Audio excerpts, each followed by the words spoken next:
Steve, that was an outstanding testimony. What a heartbreaking story you told.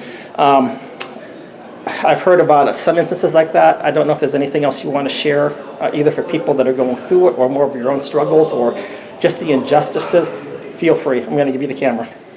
Okay. Well, it's a very difficult situation to go through when you can't get before a judge when something happens and they go, okay, there's a 45-day wait to see the judge. Right. You know, some things can't wait 45 days. You know, the kidnapping took place because of a forced visitation. My kids didn't even want to go, and I was threatened by the sheriff's department to be written up for it. So I sent them up there in an effort not to lose custody of them overall. Mm-hmm. I couldn't get before a judge to try to stop this. They went up there and she took advantage of those 2 weeks and kidnapped them to Mexico. Prior to this kidnapping, despite several reports showing that they were physically abused, police departments in several different counties took photographs of the abuse. CPS took photographs and interviewed my children. They all knew about the trail of abuse, but by Texas law, according to CPS, the bruises and the cuts and the things like that were not technically considered abuse. Anybody who goes through the system and you find out just how atrocious the protections are for the grandparent-grandchildren relationship, in my instance, or the father-child or the mother-child even, because there's people both genders that this is happening to. Yes. I mean, your story is incredible that, you know, that CPS sees that stuff. They want to go in there for no cause whatsoever sometimes, and yet you have a case where you have documented injury and they just do nothing. They told me they had no power. They said the power was restricted for them in Texas and they couldn't do anything until I got before a judge. And then at one point, my sons were on a visit up there for a weekend with their mom.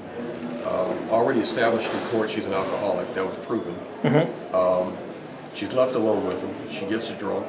She starts throwing dishes, flipping over chairs. She actually flipped over the stove at one point. Mm-hmm. My 12-year-old son, who should be able to act like a 12-year-old, right, has to step up now and protect his little brother. So he takes his little brother into another room and barricades the door. Something a 12-year-old should never be asked to do. Never should be asked to do. And then, I mean, last year we had the Liliana Wright case where complete neglect on the part of CPS. And what you're talking about here is every bit as bad, if not worse. Well, and CPS's reaction to this was to assign their mother's grandmother, the mother's mother, the grandmother on their side, to be the new supervisor for the visits. By the time they named her supervisor, I had already had a trail in the police department and CPS of her abusing the children. So they designated the maternal grandmother as an abuser, as the abuser, as the supervisor for the visits for the mother. Incredible. And then the two of them together crossed the border and took them into Mexico. Now, let me ask, is your ex-wife then, she's an ex-wife at this point, right? Oh, yeah. Okay, I thought so, but... That's a whole new thing. That's a yeah. whole new thing. Because even, I started a divorce in 2011. Mm-hmm. I didn't get the divorce until almost 2013. Even when she had a warrant against her and she was on the run in Mexico with the kids kidnapped, they still wouldn't grant me a divorce saying that she wasn't there to represent herself. That's incredible too, because when you look at issues like the unilateral divorce in Texas, you know, a judge can give a divorce for any reason or no reason just after 60 days, and yet you have other cases where there's documented reasons that fall into cause under Texas statute, and it takes you 2 years. Yeah. I mean, it seems to me like the whole system is rigged so that the family law attorneys and everybody else in the system just picks your pocket and exploits you and basically ruins the lives of your kids. Yeah, and it's a general lack of compassion from a position that requires compassion. How can you be a judge? How can you be a district attorney? How can you be a law enforcement officer and be stoic and not care about anything going on? Right. You know, you've been in that position too long when you become that way. You need to step down. Right. You know, even today, even after the kidnapping, even though she's on the road with warrants still, the documented abuse, everything going on, even today, the court papers still say if she steps back in this country, that she has rights to the kids. So she's Mexican? Yes. Well, she got naturalized. She didn't even really speak any Spanish when she took them. That's why her mom had to go with her, because her mom speaks Spanish. So, and then they dropped the charges against her mom and everybody else, the whole family, because the brothers helped them. Even the church priest helped them. I understand the church's failures. All proven. Yeah. And none of them are facing charges. None of them are on warrants. The only one that's on a warrant is on the run in Mexico. At least we think she's in Mexico. You know. And then last year I get sued by one of the kidnappers. So it's incredible how little the system does to protect the children when their purpose as CPS and judges is to protect them. Is to protect them. You know, it's absolutely ridiculous. So, and then they treated me like a criminal after I got them back after over a year. Yeah. So they're with you right now. Oh yes. How are they as far as emotionally and everything else at this point? They're strong. They're very perseverant. They had to go through years of counseling. Right. It's very difficult. I had to go through counseling too. It's very difficult. I can only imagine. I have an issue now where I really just don't trust anybody. You know, I can imagine that too. I don't even trust law enforcement. Nobody. I don't want them near me. In fact, it's not just that you don't trust them, but you trust them to do the wrong things. Yeah, you trust them to protect the innocent people, because they're the ones, the people that want the right things to do, are the ones that can be bullied. Yeah. And the ones that are the hardened people, they let them go. Yeah, I'm sure that they're doing well with traffic stops and all this other stuff out there. But when it comes to taking care of children and doing what's right for children, they're worthless, honestly. They're worthless. You know, the other thing that I saw, and this is not, maybe it's a little bit related, but the other day I was watching a movie on human trafficking and how much of that takes place in Mexico.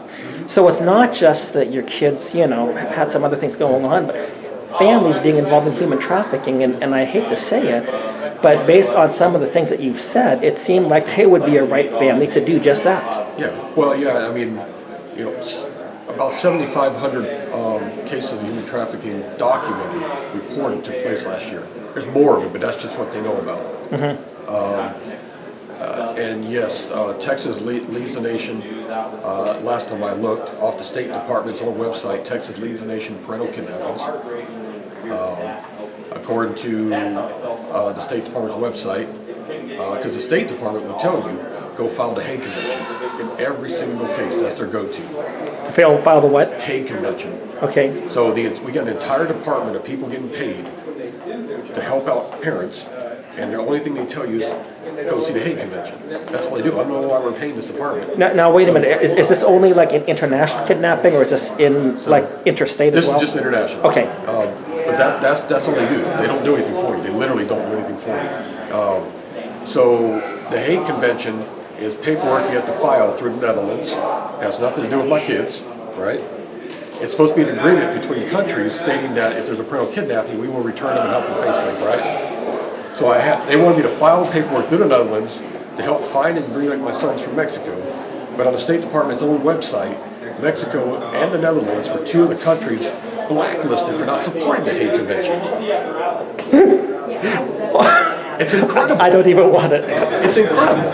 How do you comment on this stuff? So, you know, as a father, what do you do when you're expected to take care of your sons? You want to be a father and a man. Right. Every time you try to, someone threatens to put you in jail. Absolutely. Even currently, right now, I was threatened that if I don't keep the news out of people's faces, they're going to drop the charges on my ex-wife too, to let her come back. I've literally been blackmailed. Wow. Yeah. Wow. There's nothing I can do about it. Do you have any problems with me publishing this video? No, I have no problems with you publishing the video. Okay. I'm not naming any names right now. There's a lot of people in office and governments. I'm not saying who threatened me. Right. I'm just saying that last year when the grandmother served me and sued me for grandparents' rights, when I started making phone calls to find out what I could do and the news started getting involved, Right. I was suddenly invited to a meeting where I was told if I didn't shut down the news, they would drop the charges and let her come back. Incredible. And I'll tell you,